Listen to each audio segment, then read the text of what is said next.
स्वागत है आपके अपने YouTube channel Gupta ji super fast में। फ्रेंड्स, आज का जो हमारा वीडियो है वो बड़ा ही इंटरेस्टिंग वीडियो है। फ्रेंड्स, आज इस वीडियो में मैं आपको बताऊंगा कि बिल्डिंग कंस्ट्रक्शन के बारे में जो नॉलेज होता है वह सिर्फ ना कि एक सिविल इंजीनियर को जानना ज़रूरी है, बल्कि हर उस व्यक्ति को जानना ज़रूरी है जो बिल्डिंग कंस्ट्रक्शन के बारे में इंटरेस्ट रखता है। तो फ्रेंड्स, आज इस वीडियो में आपको मैं बताऊंगा, पूरे इमेज के साथ दिखाऊंगा कि कैसे क्या चीज़ होता है और उसका फ़ायदा क्या है और उसका घाटा क्या है। तो फ्रेंड्स, वीडियो में अंत तक बने रहिएगा और यदि आप प्लीज़ मेरे चैनल पर नए हैं तो चैनल को सब्सक्राइब कर दीजिए, वीडियो को लाइक कर दीजिएगा और वीडियो को अंत तक देखना ना भूलिएगा। तो चलिए फ्रेंड्स, वीडियो को स्टार्ट करते हैं। फ्रेंड्स, जो हमारा पहला आज का टॉपिक, पहला जो क्वेश्चन है वह है what is the standard slope for staircase. जब हम अपने घर का स्टेयर मतलब सीढ़ी बनाते हैं तो उसका जो स्लोप होता है वह कितना से कितना होना चाहिए। फ्रेंड्स, जो हमारा घर का जो स्लोप है, जो स्टेयर का स्लोप होता है, उसको 25 डिग्री से लेकर 40 डिग्री के झुकाव पर ही बनाना पड़ेगा, तब वह जाके सही होगा। यदि उसको हम ज़्यादा मतलब कि 45 डिग्री या 20 डिग्री से नीचे या उससे कम बनाते हैं तो वो हमारा स्टेयर, वो हमारा क्या होगा कि ब्लंडर हो जाएगा, समझिए। तो एक तरह से ख़तरनाक हो जाएगा। जैसा कि आप इस इमेज में देख रहे हैं कि स्टेयर का जो झुकाव है वो आपको मतलब कि उतना से 25 से आपको 40 के बीच में ही रहेगा। तो यहाँ पे आपको बहुत ही इम्पोर्टेंट टर्म आपको दिखेगा, रन और राइज। ये क्या होता है? तो रन का कितना मतलब डिस्टेंस होना चाहिए और जो राइज है उसका कितना हाइट होना चाहिए। तो फ्रेंड्स, रन जो होता है जिस पे हम पैर रखते हैं उसका जो मतलब कि डिस्टेंस होना चाहिए वो सब अलग अलग है। जैसे रेसिडेंशियल बिल्डिंग अलग है, कमर्शियल बिल्डिंग अलग है, आपको मॉल ये सब अलग है, तो उसमें अलग अलग होता है। तो फ्रेंड्स, मिनिमम जो होता है वह 250 mm होता है रन का जो डिस्टेंस, और जो राइज का हाइट होता है वह आपको 350 इतना हो सकता है। तो फ्रेंड्स, ये जो था हमारा, ये स्टेयर के बारे में था। अब फ्रेंड्स, हर चीज़ को हम सिविल इंजीनियरिंग में mm में काउंट करते हैं, इसीलिए इसका जो हम बताएं कि 250 mm और 350 mm होना चाहिए। अगला जो हमारा टर्म है फ्रेंड्स वह है लिंटन। जो लिंटन का थिकनेस होता है वह कितना होना चाहिए? तो लिंटन का जो मिनिमम थिकनेस होना चाहिए वह 150 mm होना चाहिए। अब लिंटन होता कैसा है यह हम देखेंगे। तो लिंटन, जैसे कि आप इमेज में देख रहे हैं कि लिंटन उसे कहते हैं जहाँ से हमारा जो विंडो होता है, विंडो के ऊपर जो हम देते हैं, एक बहुत टाइप का होता है, आप टिम्बर का दे सकते हैं, स्टील का दे सकते हैं, उस मतलब कि आप स्टोन का दे सकते हैं, ब्रिक का दे सकते हैं। तो लिंटन जैसे कि आपको दिखाई दे रहा है इमेज में, इसे लिंटन कहते हैं। अब ये लिंटन कितने प्रकार का होता है तो ये हम देखेंगे। तो डिफरेंट टाइप्स ऑफ लिंटन है। फर्स्ट है जो टिम्बर, उसका दूसरा है जो स्टोन का लिंटन हो सकता है, तीसरा जो है हमारा ब्रिक यानी ईंटा का टिम्बर हो सकता है, चौथा जो है आपका रिइंफोर्समेंट सीमेंट ब्रिक आपको टाइप मतलब कि उसमें जो होता है सीमेंट और आपको ब्रिक का कॉम्बिनेशन का लिंटन हो सकता है, पांचवा जो है हमारा रिइंफोर्समेंट सीमेंट कंक्रीट होता है, कंक्रीट और सिर्फ जो रिइंफोर्समेंट का है उसका लिंटन हो सकता है। तो फ्रेंड्स, ये था हमारा लिंटन। अब जो अगला हमारा टर्म है वो हाइट ऑफ पारापीट वाल। तो हाइट ऑफ पारापीट का कितना होना चाहिए? तो 1 मीटर। अब पारापीट किसे कहते हैं तो यह हम जानेंगे और इसको इमेज में देखेंगे। तो फ्रेंड्स, जो पारापीट होता है जैसा कि आप इमेज में देख रहे हैं, छत के जब जहाँ छत समाप्त हो जाता है, रूफ समाप्त हो जाता है, उसके बाद वहाँ से कुछ ऊंचाई पे ईंट हो या कुछ भी डेकोरेटिंग हो, उसको वहाँ पे मतलब कि कंस्ट्रक्ट किया जाता है ताकि बच्चा छत पर से गिरे नहीं या कोई भी मतलब हानि नहीं हो लाइफ में। तो इसे ही हम बोलते हैं पारापीट। तो इसका जो हाइट होना चाहिए वह कितना होना चाहिए? तो आप 1 मीटर यदि देते हैं हाइट तो आपका जो है वो सेफ रहेगा। यदि आप उससे नीचे देते हैं तो शायद कोई खतरा बन सकता है। तो फ्रेंड्स, ये हाइट ऑफ पारापीट था। अब जो हमारा अगला टर्म है वह है हमारा वॉल्यूम ऑफ सीमेंट बैग।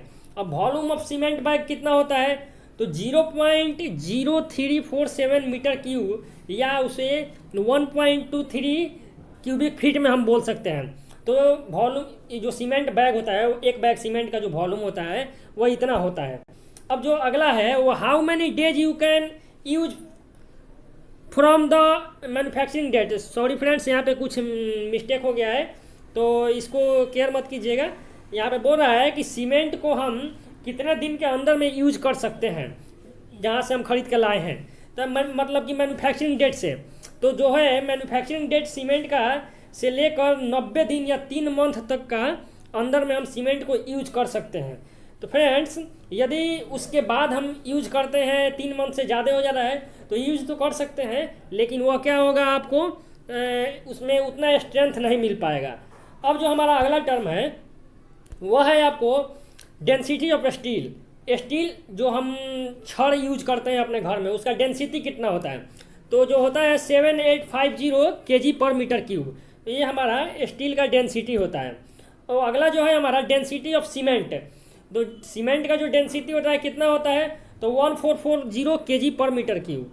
अगला जो है हमारा डेंसिटी ऑफ सैंड, सैंड का मतलब कि बालू, बालू का जो होता है डेंसिटी कितना होता है, तो आपको 1100 से लेकर 1600 kg पर मीटर क्यूब तक होता है। अब अगला जो है हमारा डेंसिटी ऑफ ब्रिक, ब्रिक मतलब कि ईंटा, ईंटा का जो होता है वह डेंसिटी कितना होता है, वो 1680 से लेकर 1920 kg पर मीटर क्यूब तक डेंसिटी होता है। अब जो हमारा अगला टर्म है वह है हमारा कि मिनिमम थिकनेस ऑफ डीपीसी। तो ये डीपीसी क्या होता है, तो डीपीसी का फुल फॉर्म होता है डैम प्रूफ कोर्स। अब मिनिमम थिकनेस मतलब कि इसका जो हम रख सकते हैं वो 75 mm रख सकते हैं।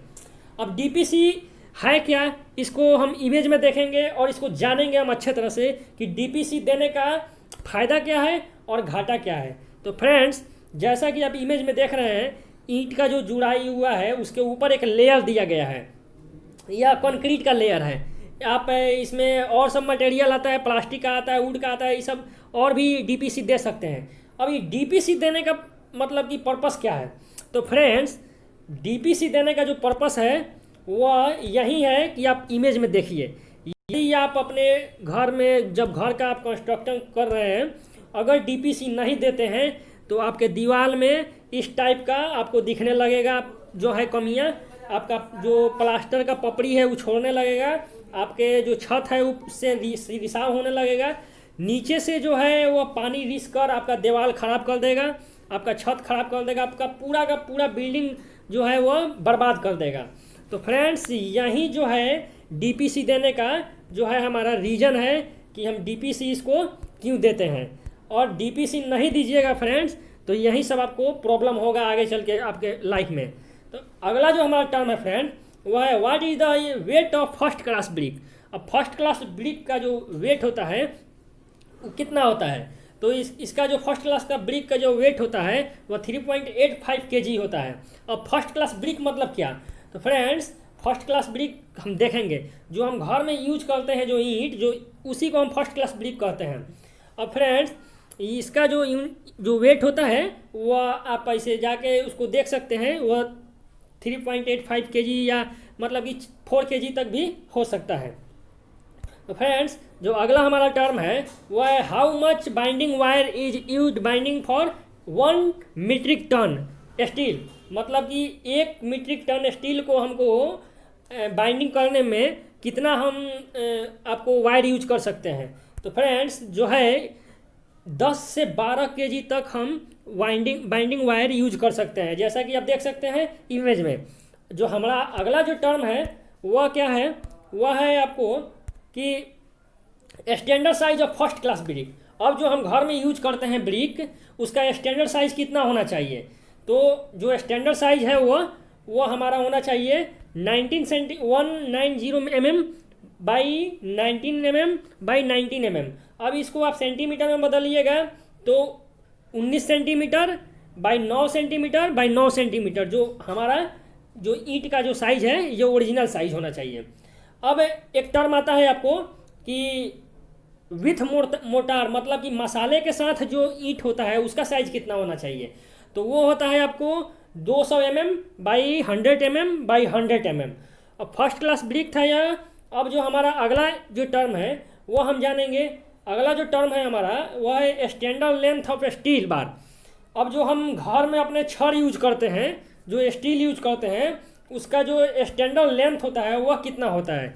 तो जैसा कि आप इमेज में देख सकते हैं, स्टील देखकर जो उसका एक जो होता है हमारा स्टील, उसका 12 मीटर से लेकर 12 मीटर बोलिए या उसको फीट में बोलिए तो 40 फीट तक उसका लेंथ होता है। तो ये हमारा स्टैंडर्ड लेंथ ऑफ स्टील था। अगला जो हमारा टर्म है वह है आपको what is the weight of 1 bag of cement. तो 1 बैग ऑफ सीमेंट का जो होता है, सीमेंट जो मेरा एक बोरा जो सीमेंट होता है, एक बैग, उसका जो वेट होता है वह 50 केजी होता है। आप सीमेंट का जब भी बैग खरीदने जाइएगा तो उस पर लिखा होगा 50 केजी सीमेंट, जैसा कि आप इमेज में देख रहे हैं। तो फ्रेंड्स, जो हमारा अगला टर्म है वह है how much brick is in 1 metre cube. मतलब कि 1 मीटर क्यूब में कितना ब्रिक लगता है। तो फ्रेंड्स, इसमें 500 ईंट होता है। 1 मीटर क्यूब में 500 ब्रिक होते हैं। फ्रेंड्स, जो हमारा अगला टर्म है वह है कि what is the initial setting time of and final setting time of cement. मतलब कि सीमेंट का जो है इनिशियल सेटिंग टाइम और फाइनल सेटिंग टाइम कितना होता है। अब इनिशियल सेटिंग टाइम मतलब क्या कि सीमेंट जो है मेरा वो शुरुआत में कितने देर में जम जाता है, और जो फाइनल सेटिंग टाइम मतलब कि अंत तक वह कितने देर में जम जाएगा।